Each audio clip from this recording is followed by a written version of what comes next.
As global efforts to uplift the girl child continue to gather momentum, a fresh narrative is emerging in Bayelsa State, one that seeks to balance the skills of empowerment by turning the spotlight on the often overlooked boy child.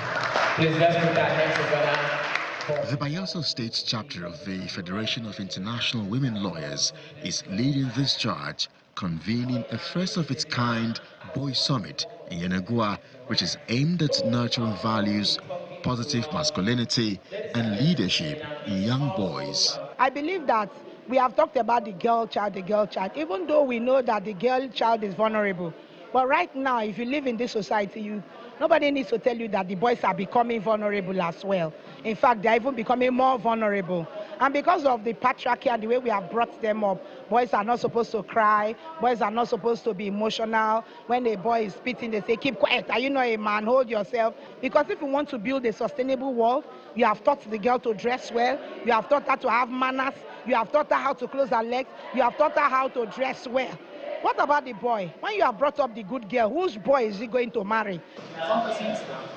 Held in a dynamic, participatory format, the summit brought together students from secondary schools across the state. Through breakout sessions and mentorship talks, the boys shared personal experiences and gained insights from judges, lawyers, and behavioral experts. The boy child has been neglected for so long, and we're bringing it to them and to tell them that they are a catalyst to changing the narrative and the society around them.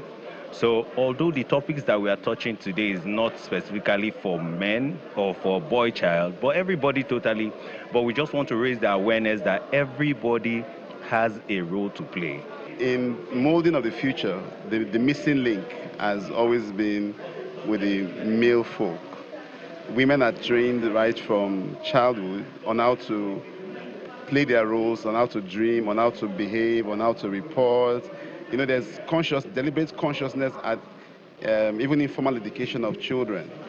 For the male folk, it's either by experiments or by informal mentoring from people who do not even know better.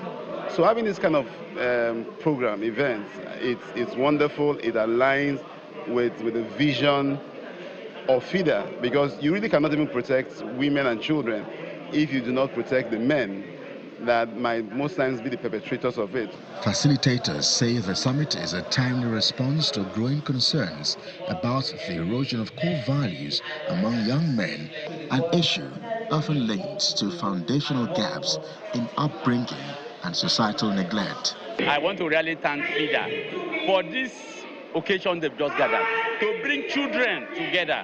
Because if we don't get them right at this age, that means all what we are doing is we are just beating about the bush. Like we said, they are the leaders of tomorrow. So if you get them now right, inculcating them the right values about drug and drug abuse, they will get it right when they grow up. For the Bayelsa State chapter of FIDA, the message is clear. Empowering the boy child is not a rejection of girl child advocacy. It's the missing half of a whole. By mentoring boys to become respectful, responsible, and value-driven men, FIDA is working towards a society where no one is left behind.